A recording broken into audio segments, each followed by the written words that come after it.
Hey guys, welcome back to our channel. Guys, మన channel cricket సంబంధించిన ప్రతి చిన్న అప్డేట్ మన ఛానల్ రెగ్యులర్ వస్తుంటాయి. సో కాబట్టి ఇంకా మన ఛానల్ సబ్స్క్రైబ్ చేసుకోకపోతే గైస్ వెంటనే సబ్స్క్రైబ్ చేసుకోండి అండ్ పక్కన బ్లెక్ ని యాక్టివేట్ చేసుకోండి. అండ్ అదే ఇంకా మన వీడియోని లైక్ చెప్తే గైస్ వెంటనే లైక్ చేసి మన వీడియోలకి అయితే ఎంట్రీ చేద్దాం. గైస్ తప్పకుండా లైక్ చేయండి. లైక్ చేస్తే మన వీడియో మార్కెట్ కి ఫాస్ట్ రీచ్ అవుతుంది. ఇక 9 ఏళ్ల తర్వాత ఫైనల్ కి రాయల్ గా ఎంట్రీ ఇచ్చిన ఆర్సీబీ 2009, 2011, 2016, ఇప్పుడు 2025 మొత్తం అక్కడ చూసుకుంటే 4 సార్ల ఫైనల్ కి అయితే వెళ్ళింది. బట్ 3 సార్ల చాలా అంత డిసప్పాయింట్మెంట్ అయితే వేసిళ్ళు. మరి 4వసారి ఏమన్నా కప్పును అందుకుంటారన్నది చూడలే. ఓవరాల్ చూసుకుంటే చాలా అంత ఇంట్రెస్టింగ్ టీమ్ గా నడుతుంది, డెడ్లీగా నడుతుంది. ఎప్పుడైతే జోస్ యాజిల్వుడ్ మళ్ళీ టీంలోకి కంబ్యాక్ చేసిండో బౌలింగ్ యూనిట్ మొత్తం చేంజ్ అయింది. లాస్ట్ మ్యాచ్ కి ఈ మ్యాచ్ కి చాలా పటిష్టంగా కనబడుతుంది బౌలింగ్ యూనిట్ అనేది. The one men Josh Hazlewood only. So overall చూసుకుంటే పంజాబ్ కింగ్స్ కి నో క్లూ అని చెప్పుకోవచ్చు. టాస్ గెలిచి ఫస్ట్ ఫీల్డింగ్ అయితే తీసుకున్నాడు రజత్ పతిదారు.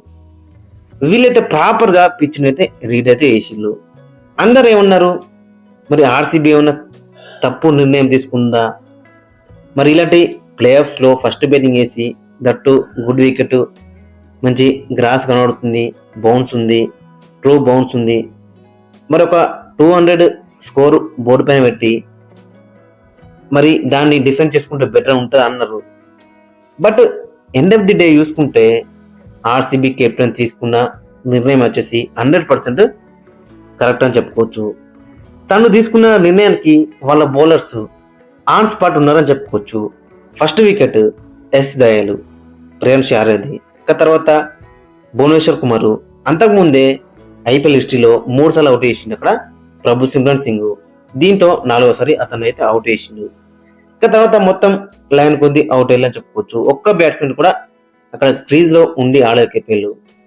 జోస్ యాజిల్వుడ్ వికెట్లు తీసిండు.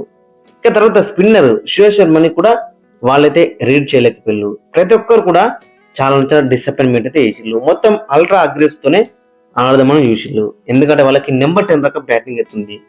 సో కాబట్టి వచ్చిన వాళ్ళు వచ్చినట్టే బ్యాట్ అయితే ఊపుతున్నారు, పెవిలియన్ కి వెళ్తున్నారు. సో అదే ప్యాటర్న్ అయితే మనకైతే కనబడుతుంది. శ్రేయస్ అయ్యర్ వచ్చింది, బిగ్ షాట్ కొట్టేయండి, అవుట్ అయిండు. తర్వాత నెహల్ వద్దరా కానీ, జోస్ ఇంగ్లీష్ కానీ ప్రతి ఒక్కరు కూడా వస్తున్నారు, స్లాగ్ చేస్తున్నారు, పెవిలియన్ కి అయితే వెళ్తున్నారు. సో అదే మనకి కనబడేది పంజాబ్ కింగ్స్ బ్యాట్స్మెన్స్ దగ్గర నుంచి.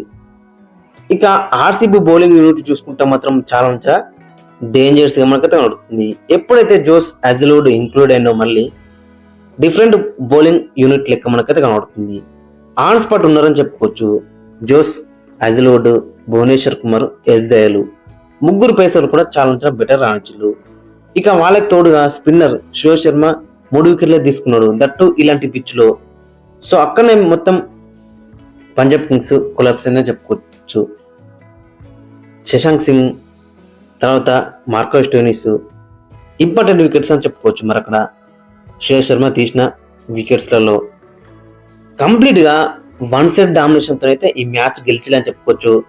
రాయల్ గా 4వసారి ఫైనల్ కి అయితే ఎంట్రీ ఇచ్చిళ్ళు అక్కడ ఆర్సీబీ.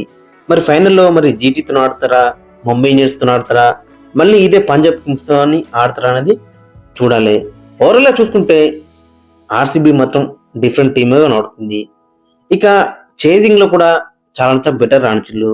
అక్కడ fill assault kind of innings అయితే మనకైతే ఉంటుంది. విరాట్ కోహ్లీ కూడా మంచిగా స్టార్ట్ ఇచ్చిండు అండ్ ఫిల్ సాల్ట్ లాస్ట్ రాకుండా మ్యాచ్ అయితే గెలిపించిండు. ఓవరాల్ చూసుకుంటే పంజాబ్ కింగ్స్ కి నో క్లూ అని చెప్పుకోవచ్చు. ఫ్రెండ్స్, మరి మీ ఒపీనియన్ అయితే కింద కామెంట్స్ అయితే మెన్షన్ చేయండి. మరి ఈ మ్యాచ్ గురించి మీరేమనుకుంటున్నారో అండ్ ఫైనల్స్ లో ఆర్సీబీతో ఆడే టీం ఇంకోటి ఏదైనది ఖచ్చితంగా కింద కామెంట్స్ అయితే మెన్షన్ చేయండి.